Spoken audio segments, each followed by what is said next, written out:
Chow, what I'm going to have you do is the first thing is use a scribe. I'm going to use the edge of the screwdriver, and I'm going to mark where this one comes off, so that when I put the new one on, I'll know exactly how tight it was, because this belt tension here is about the same as this belt tension here, and when we get done, it's going to have about that same deflection. So I got the arms in the middle, and I'm saying, okay, that's the minimum amount of pressure. That's probably moving a ½ inch both ways, and that's the way it's going to be when it goes back on. There are 4 screws on the 4 corners of this.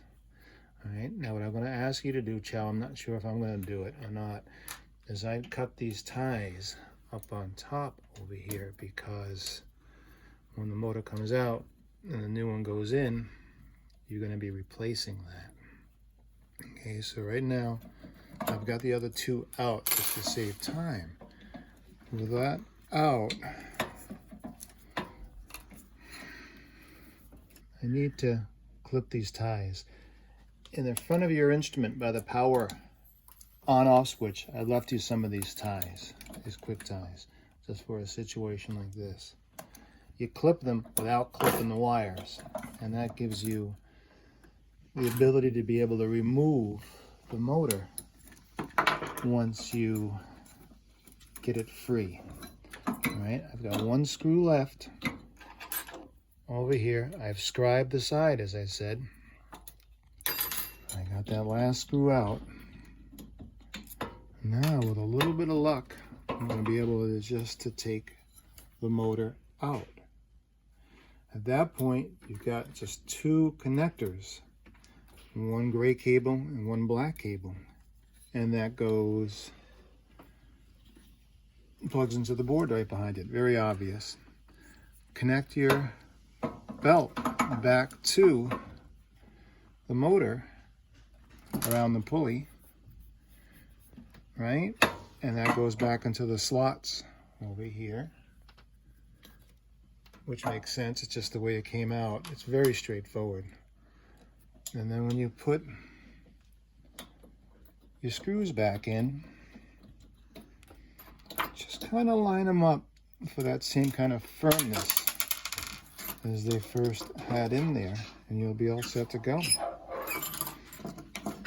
think you can cut it. It might be easier if you put the first 2 screws in, the top 2. Okay, it's just going to be a little bit easier to get the bottom screws in.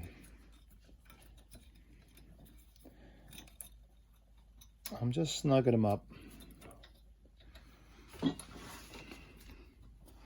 and then rather than waste your time watching me get these things right, Chow, I'm gonna have this stop right now. All right, I've got these 4 screws just lightly holding the motor, and I don't think you have much wiggle room. You just get that belt tightness about the same as what it was,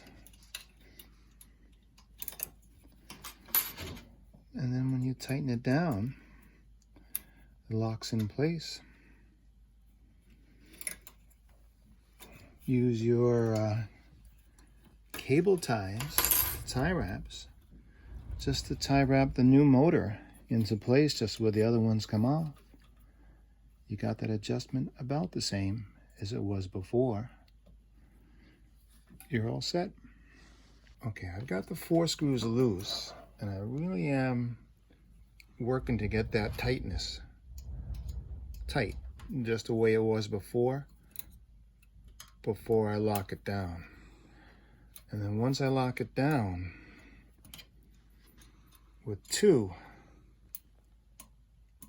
screws, I can feel.